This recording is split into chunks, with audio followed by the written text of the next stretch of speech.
Hi everyone, so today I will be sharing my vitamin D deficiency story with you guys. If you came across this video, it's probably because you just got diagnosed with low vitamin D, or if you're wondering if you have a vitamin D deficiency.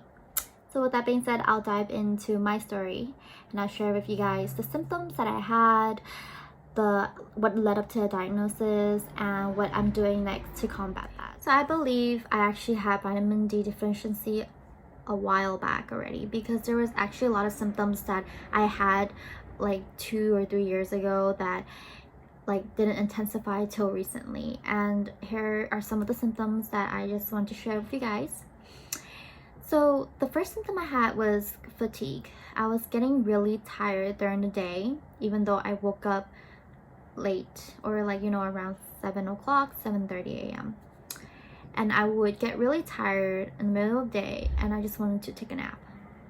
I would also get really tired after I ate, which is around 8 o'clock, 8:30, and I would just be in the middle of eating and I would just be really tired, where I'm like, I don't want to eat anymore, I just want to go to sleep. And I also got really tired around 9 p.m. I used to be able to stay up late, but now I just get really tired by 9. I would actually take a nap before showering and I would actually sleep right afterwards. So that was my schedule. And that happened like a couple times a week. Like there would be times where I felt energetic and there were times that I would feel really fatigued. Another symptom that I had was I had muscle twitches. Now, I know muscle twitches are not that common for vitamin D deficiency. It's probably some other nutritional deficiency as well, but I know that I've had muscle twitches for around 1.5 years, and it started at one area and I started feeling the twitches at different areas of my body, and it started worrying me a lot to the point where I thought that it could be something worse. Now, I did not know that I had vitamin D deficiency at all, so I just thought that, I think something's really wrong with me. I'm getting tired. I'm also getting really, I'm getting these twitches, and I was just scared because no one else around me had that. That lasted for around 1.5 years, and I'm still getting twitches now here and there, but it's been getting a lot better. So another symptom I had was excessive sweating. So that was the symptom that I was really worried about, besides the muscle twitches, because I did not have that before. And I noticed that I would actually I would heat up really easily, and I would also sweat really easily. It wasn't the sweat where you could see actual beads of sweat, but it was sweat where I felt clammy. I had clammy skin. I felt like my neck was moist. My back of my knee was moist. I could feel my feet, they sweat up really easily after taking a small walk. I just felt like, even if it's not hot, I would still be sweating. And I actually found out that I sweat at night too. I didn't know that before because I was actually a really heavy sleeper. So now there's times where I woke up and I actually noticed that my neck and my back was actually pretty damp. So that was a red flag for me.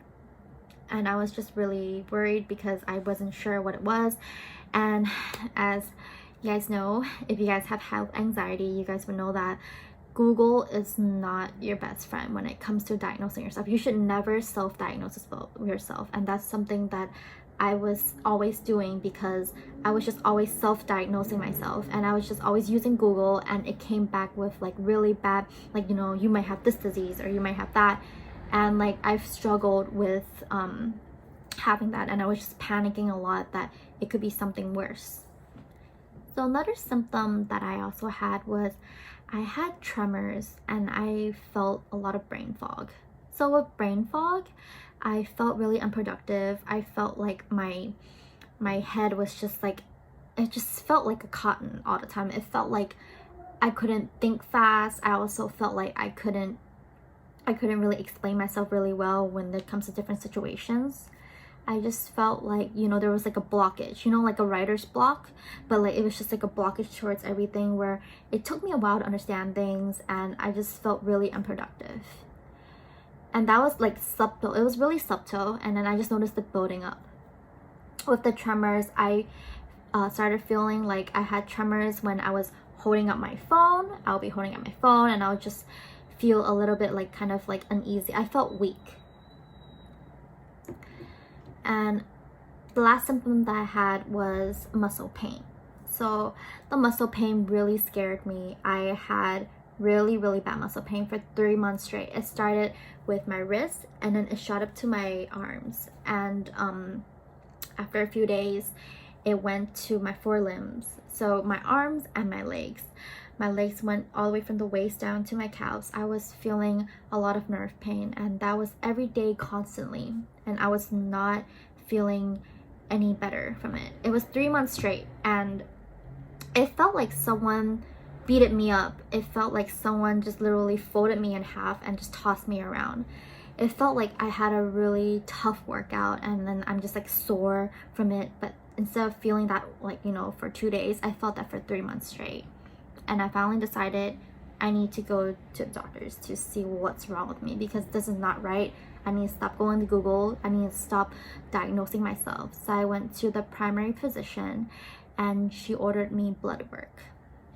After she ordered me blood work, my blood work came back mostly normal, besides one thing, which was the vitamin D deficiency. I was surprised because like I would not know that, you know, all these symptoms was derived from the lack of vitamin D. And it all makes sense now because I actually don't go out to the sun that much. I live in the northern part of the world. I live in San Francisco, California, and we don't get much sun out here. It's never that sunny here. Like, we don't get an Indian summer, and it's always cold here. So I'm not surprised. My primary physician was not surprised that I had low vitamin D. She said half the population, if not most of the population, especially people living around here, have low vitamin D. So you can just raise that up and just take your vitamin D and raise your levels, and hopefully your symptoms will be gone soon. So after getting clarity, I started feeling more relaxed. I feel relief that it wasn't something worse. I also felt shocked because I was like, wow, like low vitamin D can really cause all these ARIA symptoms.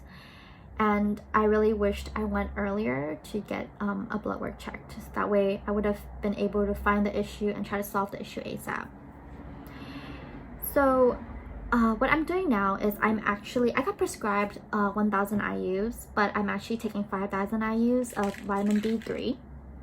And I'm actually taking this with magnesium that I purchased on Amazon. I take this during the day, early in the morning after I have some food in, because taking vitamin D with food, it helps with absorption, and then actually magnesium helps activate the vitamin D, so it's easier for you to absorb. So I would definitely recommend taking vitamin D and magnesium, and that's just for me, but I don't know if anyone else wants to do that, but that's what I'm doing right now, and I actually started a week ago. I don't know if it's a placebo effect, but I do feel less tired now and I feel a lot better. And I'll also be updating you guys later on how I feel after taking these. So my piece of advice for anyone that recently got diagnosed with vitamin D deficiency is that, you know, like, just take your vitamin D. Just don't worry about other stuff. Like, you know, it's a healing process. Like, each person's body is different, so someone could probably take 1 month to heal, someone could probably take half a year or longer than that to heal. But yeah, don't, like, the world doesn't end from here, like having like all these symptoms.